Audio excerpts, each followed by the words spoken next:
Well, welcome everybody. It's both a wonderful and a very unusual day.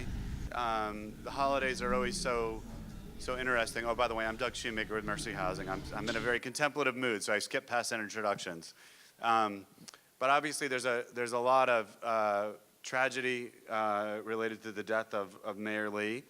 And at the same time, the holiday season's upon us. Some of us are celebrating Hanukkah, other holidays, Christmas around the corner, and this is the darkest time of year. So it's all but fitting that it's Hanukkah and we're here to celebrate a moment of light here in the midst of a pretty tough moment in our country and in our city. I think the rest of the agenda today is going to be a little lighter than I'm starting us off on, but we're really happy to have everyone here and celebrate this fabulous building, the fabulous partnership between all these different governmental agencies, Mercy, the ARC, and to celebrate Mayor Lee, obviously, but also Bill Sorro, who some of us had the fabulous fortune to get to know in life. And it's really a fabulous opportunity to celebrate him again today. So we have a great list of speakers who are going to talk a little bit about the building and sort of how it came to be and some other topics that are coming to your minds, I suppose. And with that, I want to bring up a good friend, Supervisor Jane Kim.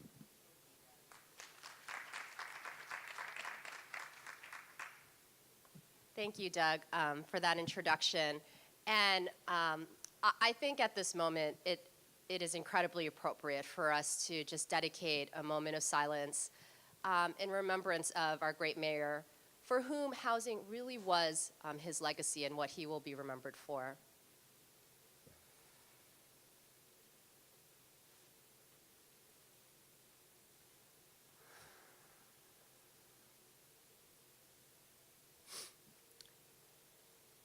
Thank you. When I came into the building today, I had mentioned to someone at the door that there probably wasn't a single building that the mayor and I talked about more than the Hugo Hotel. When we both came into office, he appointed to mayor, elected to the Board of Supervisors in 2011. The Hugo Hotel was a source of our conversation as we knew that we wanted to build more affordable housing in our city. And this was such a landmark site that really for a very, very long time had dogged the city because of the complicated nature of the site. It's a historic site. It is a site that meant a lot to many San Franciscans. And as the defenestration building was something that defined what San Francisco was for so many people. Whimsical, artful, but also a piece of the history of our single-room occupancy hotels here in the South of Market. But it was that last piece of this redevelopment area plan that we just could not get past. The rest of the plan had largely been completed, and this one had been a big challenge. And I remember I sat through many meetings with the mayor, Fred Blackwell, who was then the director of redevelopment agency, and of course, Olson Lee, the mayor's office of housing and community development at the time. And I do remember when the rents really started spiking in 2012 and onwards. The mayor kept pushing us, all of us actually, asking if we could make this building as tall as possible. He's like, are you sure you can't add another story? What about another 3 stories instead? And it really displayed his commitment to ensure that we didn't let any land go without the maximum value that we could provide to our neighborhood and our community, which was as much affordable housing as possible. And so to finally open this year with 67 units of affordable housing, over 50 dedicated to our families, and 17 dedicated to our individual with disabilities, it feels like a huge victory for our city. And I'm proud to have partnered with Mercy Housing and Doug Shoemaker, and I know the former board president, For Fish, to make this happen. I live in this neighborhood. I actually live on Harriet Alley, so I got to see the building come down and then this building come up, and I'm actually a proud neighbor of many Mercy Housing buildings. I love that I live across the street from Columbia Square and 1038 Howard, and I love that in this neighborhood, we were really able to build a lot of affordable housing for our families, our seniors, and our individuals. I also want to recognize the mayor of 6th Street, who has graciously joined us today, Mother Jones, at the Ramon Hotel, who lives next door. She certainly played a big role in making sure that as we constructed the site, which would be an oasis for the 67 households that won the lottery here, that it was done in a way that was respectful to the community. But she also fought for new traffic signals and mid-block crossings to make sure that when the children did move into the neighborhood, right across the street from Jean Friend Rec Center, Victoria Manola-Drees Park, and Bessie Carmichael Elementary School, that they would feel safe walking in the area because there is more engineering to ensure that our cars respected that this is a neighborhood of families. So in a time that I think many of us are thinking of our mayor and an individual who really did dedicate his life to public service and to San Francisco, that we honor his legacy. And I believe that Mayor Lee would want to be remembered for his commitment and passion to building as much housing as possible here in the city, and to ensure that it was affordable for our families and our seniors. I was reflecting upon when I first started at Chinatown Community Development Center and helping many of our residents win affordable housing throughout the city. And for so many of them, it was a step up. It was a step up from the single-room occupancy hotel that they lived in, or being with a landlord that either ignored the building or had left the building in really horrible condition. 10, 15 years later, it's so different. Now affordable housing is a home versus the street. As rents rise, even in some of our poorest conditioned buildings in San Francisco, we still see so many families facing eviction in this great city. And to be able to have these 67 units where we have secure and healthy housing, I can't emphasize how important the secure part of it is, not just the affordable, but the secure part where you don't live in fear of eviction. That is an incredible gift. So I want to thank and recognize Mercy Housing, the great board, of course the mayor's office of Housing and Community Development, Olson Lee, and now Kate Hartley, and also your great staff member, Teresa, who has a long history here in the South of Market, working in many of the single-room occupancy hotels in its preservation over the decades of her career. And finally, to Mayor Lee for his immense dedication, both to this project in particular, but to affordable housing in San Francisco. Thank you very much.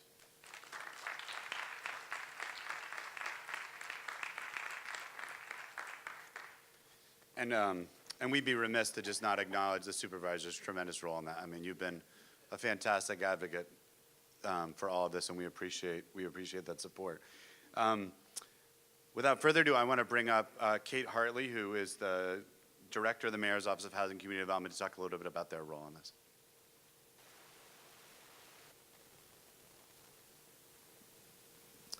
Thank you, Doug.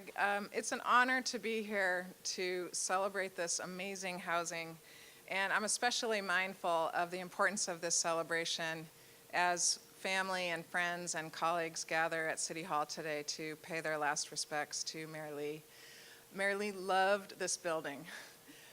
He visited more than once, and he agreed, and of course he did, about how beautiful it is.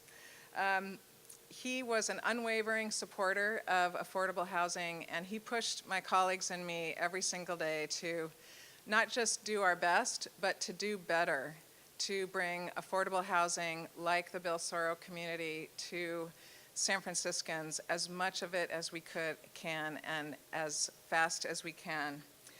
He was proud of this development and all that it represents: compassion, inclusivity, high-quality design, and extended neighborhood benefits.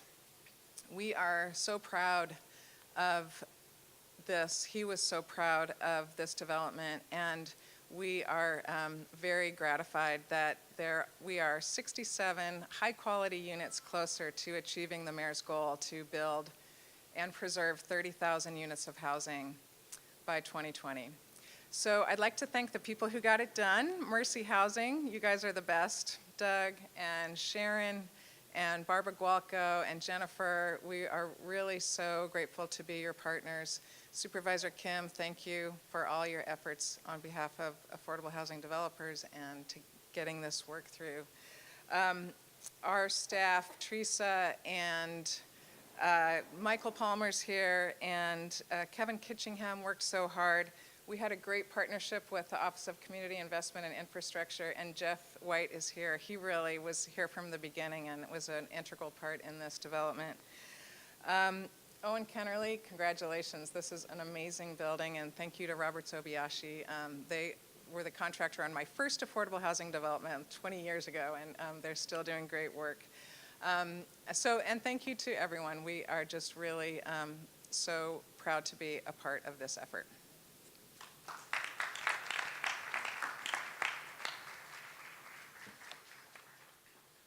So I want to echo Kate's thanks for all the partners in the Mayor's Office of Housing Community Development and OCII, Jeff, Mike, Kevin, others that played a great role. I know Rich Sucre and Corey Teague over at Planning. I don't know if they're here. We thank them for their help. And I just, since it's already come up, I think we might as well acknowledge that this building has some of the best detail of any building you're ever going to see in the city or anywhere else, really. I mean, it's just the nuance and the fabulous little pieces of delight that you find around every corner of this building. And I want to single out Sharon, Christian, and Owen for fighting for every little bit of this and for all the great work you and your team did to make this building so special. I will admit, I think the first time I heard we were going to build family housing here at this site, I was a little dubious. Didn't strike me at the time as the most intelligent move, and I am totally wrong. Then I'm totally wrong? Yeah. I don't know, you're agreeing whether I was right or whether I'm wrong now, but either way, I think this has worked out well beyond what I think most of us could have imagined in terms of taking a corner that was iconic for the reasons that the supervisor mentioned and flipping it not just into a bunch of units or apartments, but into a place, I mean, you just feel it when you come into this space, how warm and inviting and what a home it is. And so congratulations, because that comes from care. And you guys deserve a lot of credit for that. So let's give them a quick round of applause. All right, I'm off. All right. Marilyn Mondahar is here from OCII to say a few words on behalf of the commission.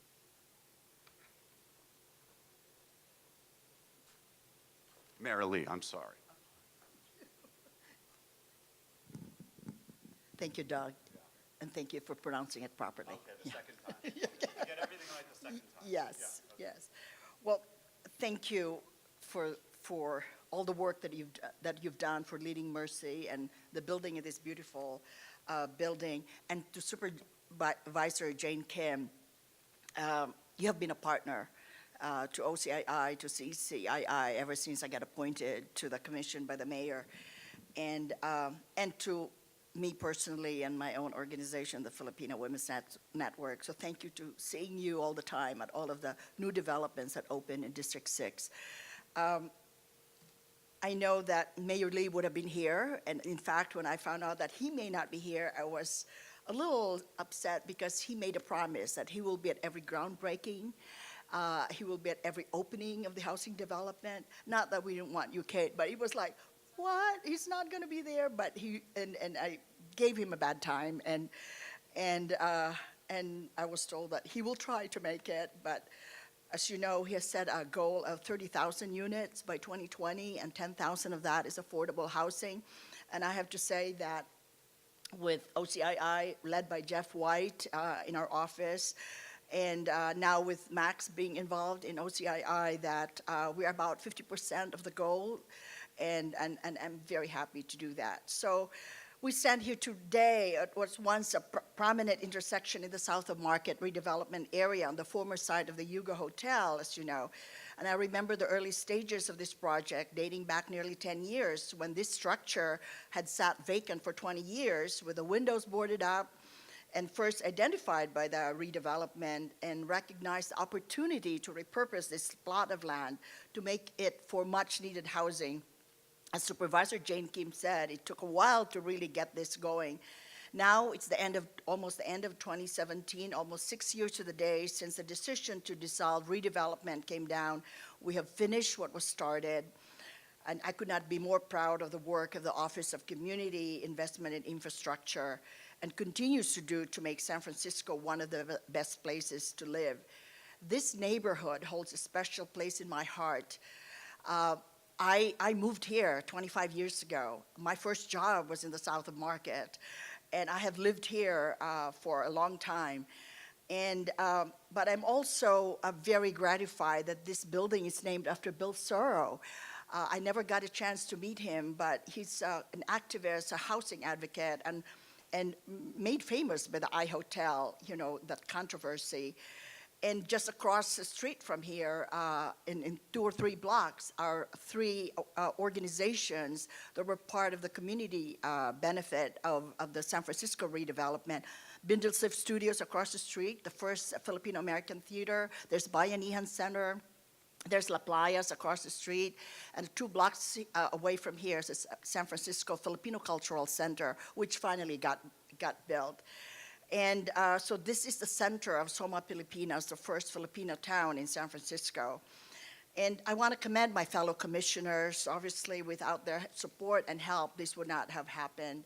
And finally, Kate, the Mayor's Office of Housing and Community Development, and Mercy for continuing to work with the community, and of course, OCII. So thank you for being here. Thank you for the celebration. I can't wait to see all the rooms and also this beautiful park and garden. Yeah, I will go, right?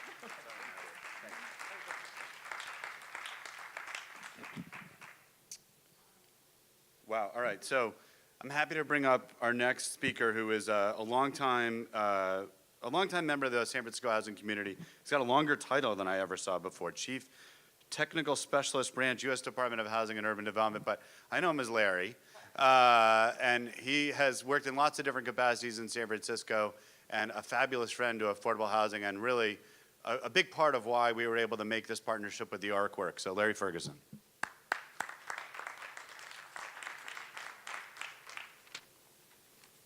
Thanks, Doug. I really appreciate that. And good morning, everyone. I am honored and humbled to be here representing HUD's Office of Housing. And I want to congratulate Mercy Housing and the ARC San Francisco, their boards of directors, staff, and everyone here who poured so much of their time, energy, and their hearts into this beautiful community. I have to look at it. Mercy Housing has once again distinguished itself as one of the West region's most capable, thoughtful, and visionary nonprofit developers. And we at HUD are very proud to be your partners in this innovative development that's creating new homes, new hope, and new community. This development will make a big difference in the lives of everyone touched by it. And we're also proud of our continuing great partnership with the Mayor's Office of Housing and Community Development. And I want to make a special note on behalf of HUD that we miss Mayor Edley and his leadership on housing issues in San Francisco. We'll look forward to working with London Breed, Jane Kim, everyone else. This is HUD's very last Section 811 capital project in Northern California. HUD provided over $2.3 million in capital funds. That's the sticks and bricks money. HUD's also providing long-term rental assistance to keep this housing affordable for the developmentally disabled residents who will call this home. This is a long-term commitment, at least 40 years. It's really bittersweet for us here at HUD, and we listened to our partners to modernize the Section 811 program to be more flexible, more nimble, more timely, yet we have no more capital dollars for future developments like this one. I just want to say something. When I wrote this, I was putting down this is HUD's and I missed the word last because I want to keep some hope there. And I can't advocate for it, but you all can.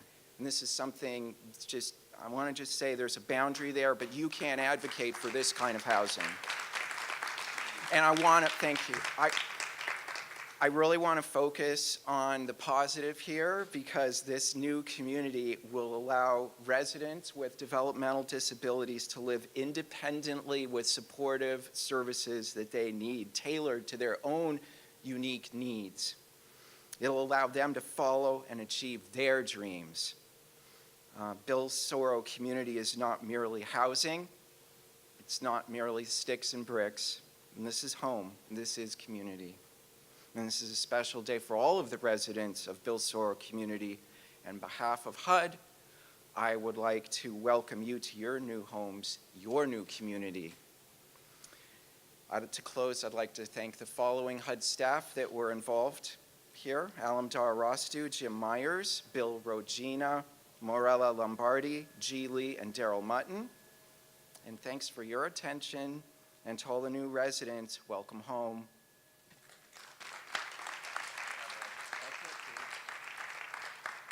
All right, Larry. Well, I am with you. I don't think we should call it the last. I think we should just say it's the most recent. Things hopefully will change. I want to just take a moment and acknowledge some folks that are here on behalf of the Mercy Housing Board. If you wouldn't mind raising your hand, we have a couple board members and their families here. Ezra's not raising his hand, but he's there. And just, like so many other organizations, nobody at Mercy does this all alone. So there are many folks here who contributed in different ways.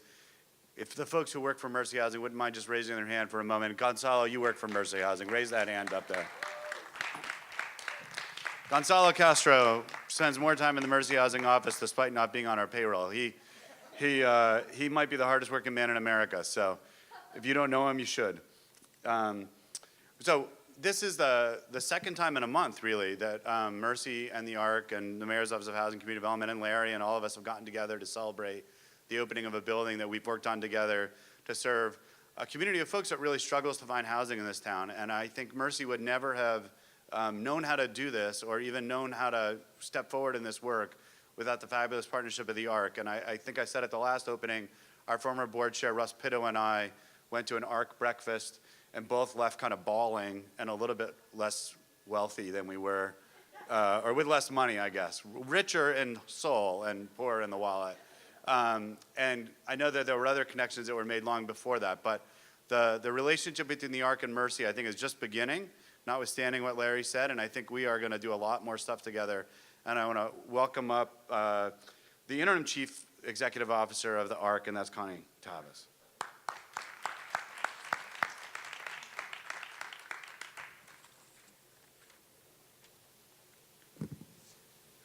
Have to change it for the short stature here. Good morning, everyone. Last time I got to speak to you, I was on the board of the ARC, and now I'm the interim CEO.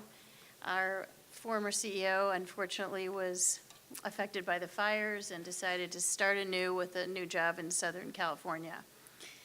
It is really an honor to be here today, and it is an honor to be working with Mercy Housing. They are a terrific partner, and so sorry we made your wallet smaller, but that's what happens when you get to learn about our clients. They're fantastic. As a citizen of San Francisco, this building, this structure means so much to me.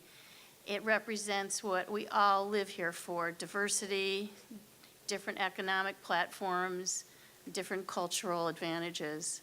And to bring all that together for people who are challenged is really important. It's important that our city maintain housing that represents all cultures, all diversity, all socioeconomic platforms.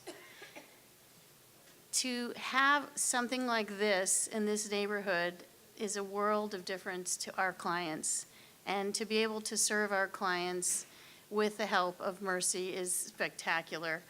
We are so fortunate that we have been supported by the mayor's office with an access housing grant. Because of that grant, we can lend our help and our support to those clients that need help with shopping, help with learning how to navigate living independently. We are able to really make them feel like independent individuals that add to their community, and they in turn give back to the community. As a parent of a child with a disability, my son has autism and is a client of the ARC, I can't tell you what it means to he and his friends to have a place to go to that they can call home. He's not yet out of our house, but really looks forward to one day being out of our house and being able to have normal interactions with his friends who also have disabilities, to be able to hang out, watch their programs, cook together, go and do social events. And having a place like this makes living independently a home and not a scary event. It's really safe, it makes them feel terrific, and it makes them feel like contributors. And I think for that, we can't thank all of you enough.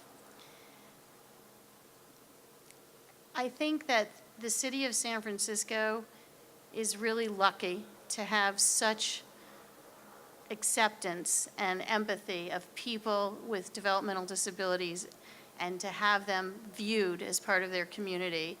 And it is so important for the ARC to have this kind of partnership with the mayor, with Mercy Housing, and the support of all of you who make it happen. It really puts a whole new edge on affordable housing, and it really puts a wonderful stake in the ground at 6th and Howard.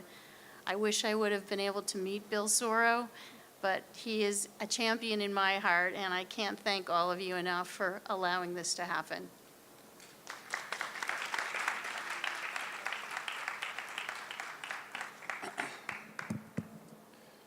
Okay, well, these buildings are complicated, and in addition to the complex design you've heard from some of our partners on this, there's a lot of folks that go into this work. I've mentioned a few. Chris Rivera, I want to acknowledge our owner's rep, the late Natalie Gubb, who is a fabulous human being and a friend to many of us, was the attorney for this project before her passing. The staff at the South of Market Child Care Center for partnering with us to provide a satellite office for their Family Resource Center on site, HCD staff, and many others that I'm going to list as soon as I get my notes in order. The other part of these buildings in terms of how we build them really is our private lending and investment partners. And Mercy's has the good fortune to partner with some of the best financial institutions in the country, and there's none finer than Union Bank. And I want to bring up our partner, our senior vice president over at the community development finance part of Union Bank, and that's George Sandifer.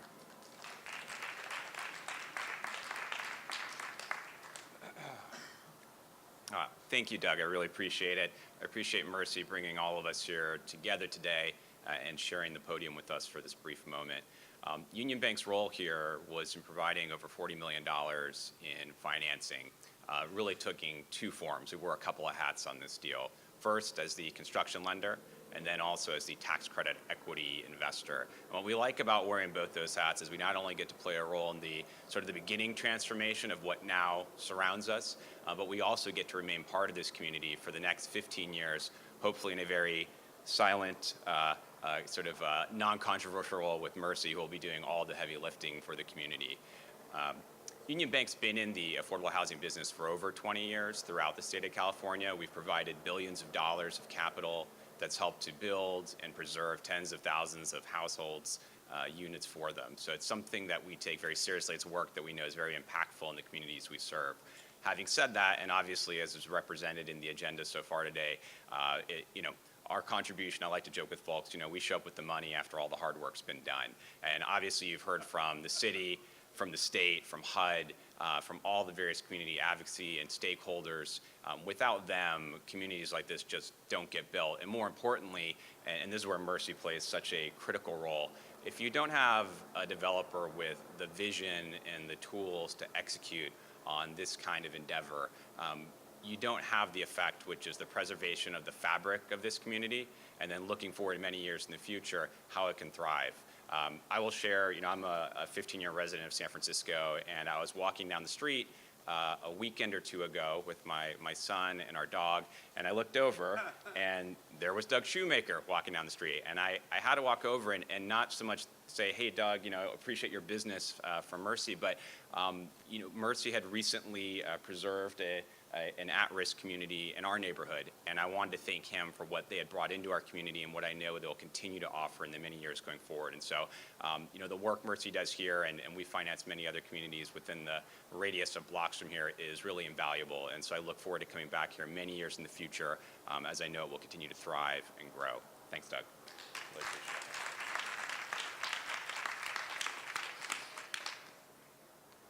All right, so we're really lucky to have such fabulous partners in the South of Market. Bill Sorro Housing Project is one of the many groups I think has been inspired by Bill over the years. And Jamie Faith Cadiz Sagisi is going to come up for a second. She was instrumental in helping us identify the artists. There's so much art here that really speaks to who Bill is and who the Filipino community is in South of Market, and really helped us organize a lot of the input that made this building great. Thanks.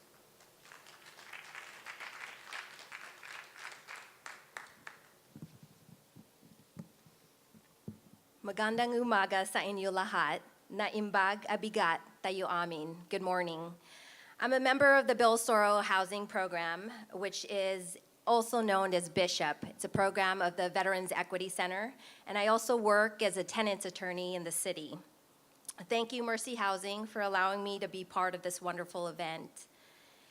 It's not every day that we get to pay tribute to a life who has been so integral in the development of young activists, of movements, of building community. Bill Sorro was an amazing man and elder.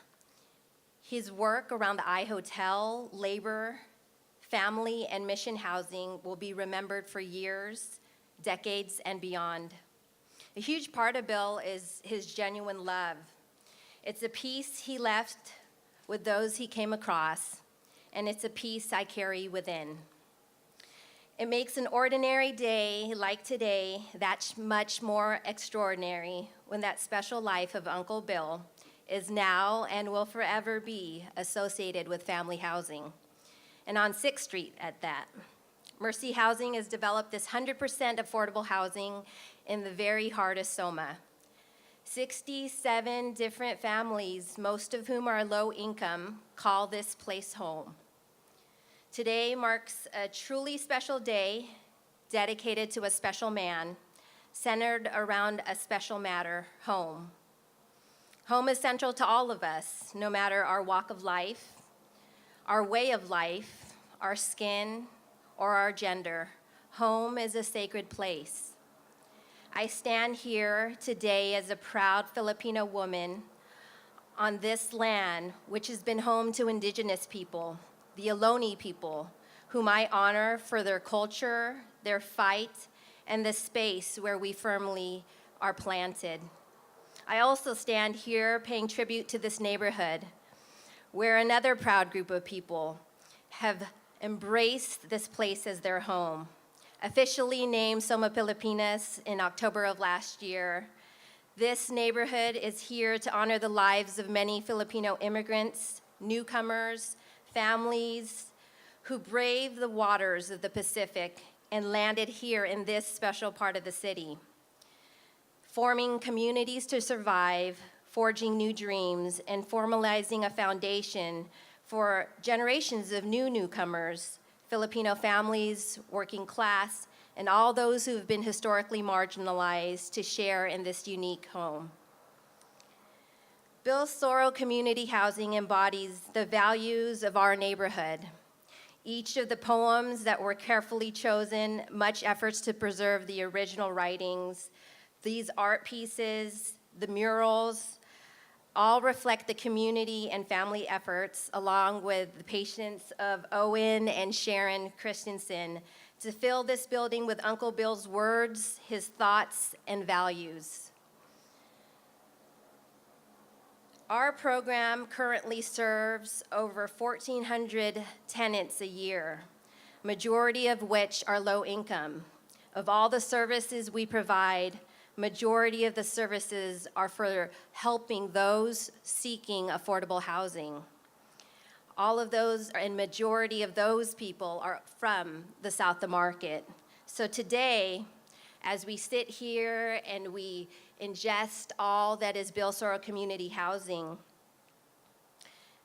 These are some of the themes that I take away. Bill Sorro Community Housing, 100% affordable homes, built within zoning. These are the necessary blueprints for honoring the rich history and building homes in our neighborhood. Mabuhay ang iHotel and mabuhay ang Bill Sorro Community Housing. Thank you.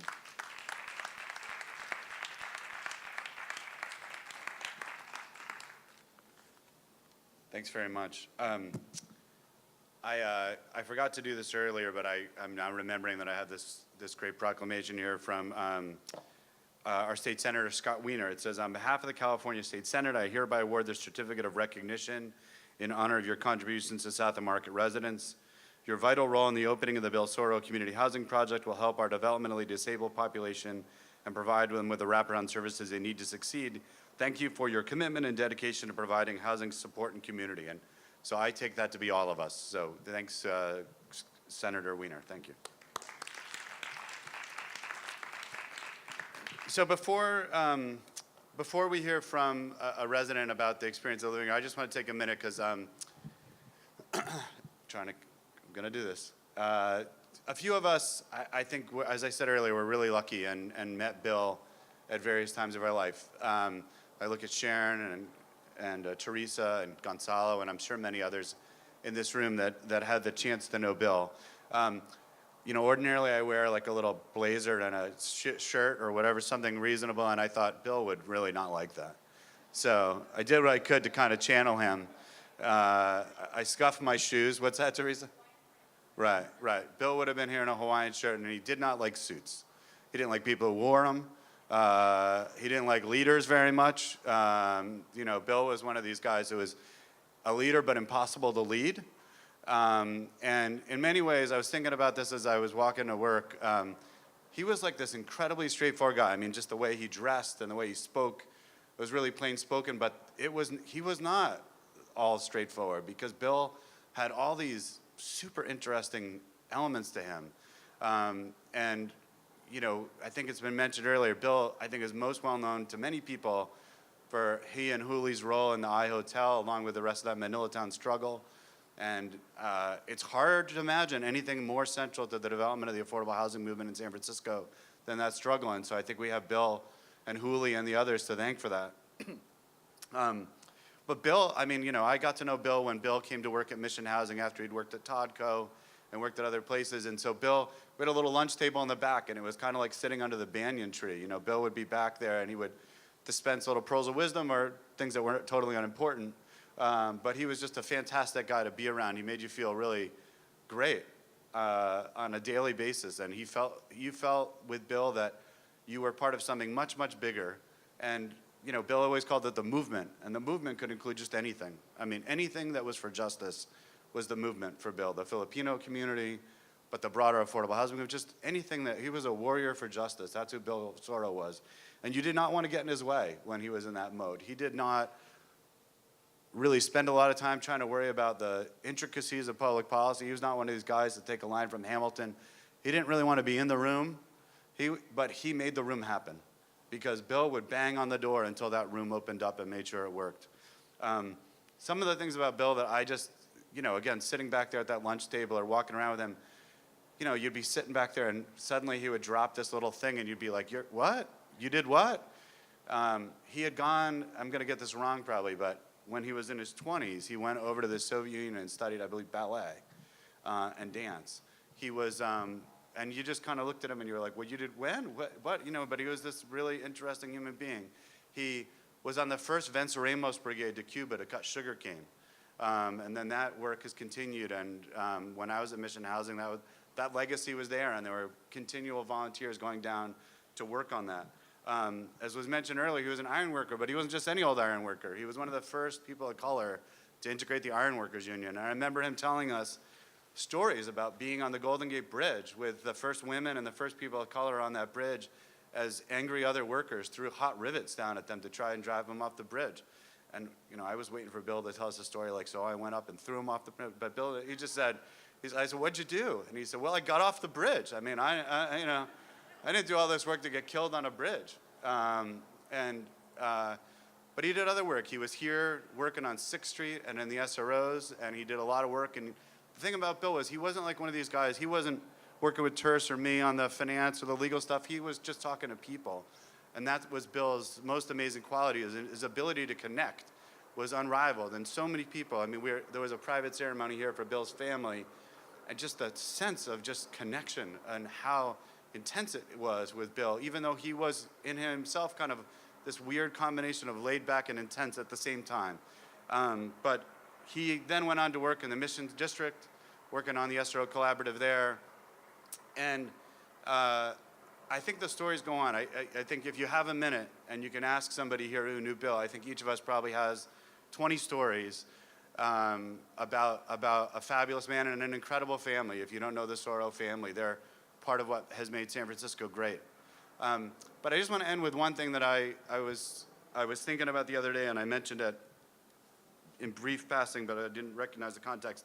The thing about Bill that I think I took away, and which I hope is sort of how I've tried to figure out how my career and my life work, which is, you know, Bill made it really clear that struggle was something that was going to take a long time. You weren't going to struggle and overcome the challenges we have that have taken so long to develop. They're not going to get overcome in a week. They're not going to get overcome in a Board of Supervisors vote or even a new senator from Alabama, though thank goodness we have that. But with Bill, there was a real sense, and I think you see it in this room, that struggle and the work that we do together is a long-distance race. And what Bill taught me, and I think taught so many people in this room, is that what we're really doing here today is we're passing the baton.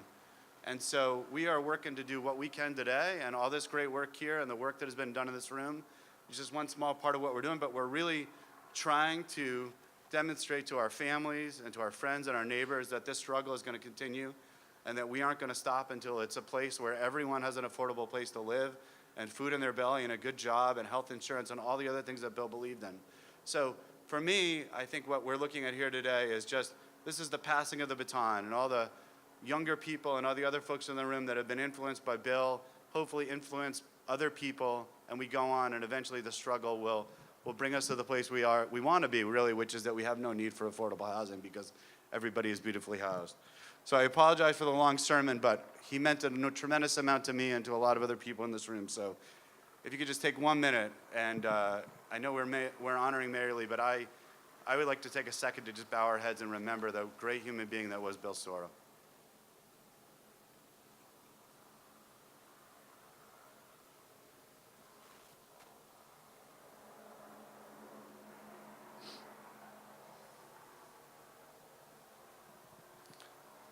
All right, thanks very much. So with apologies if I've left anyone off this list, we have one more person to come up and speak. And I have not met Erica yet. I don't know where you are in the room. If you could come up this way. Great. So give a good round of applause for Erica Malia. She wasn't originally going to speak today. We actually had another speaker lined up who got sick. And thank you so much for filling in. And I'm really looking forward to hearing all about you. Thank you. Hi, good morning, everyone. My name is Erica. I am a tenant in this community. Prior to being a tenant in this community, I had been homeless with my 9- and 5-year-old boys. So there are no words to express how blessed I feel, how thankful I am to each and every person from Mercy Housing. The staff in this community is amazing. They are loving, genuinely friendly, and I am just in awe with everything that has happened prior, from now moving on. I feel very confident and happy that my children had a fresh start. Being homeless for a 1.5 years was a struggle for the 3 of us, and I'm just so thankful to each and every one. Thank you.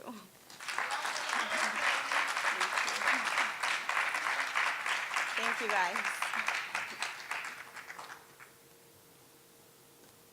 Okay.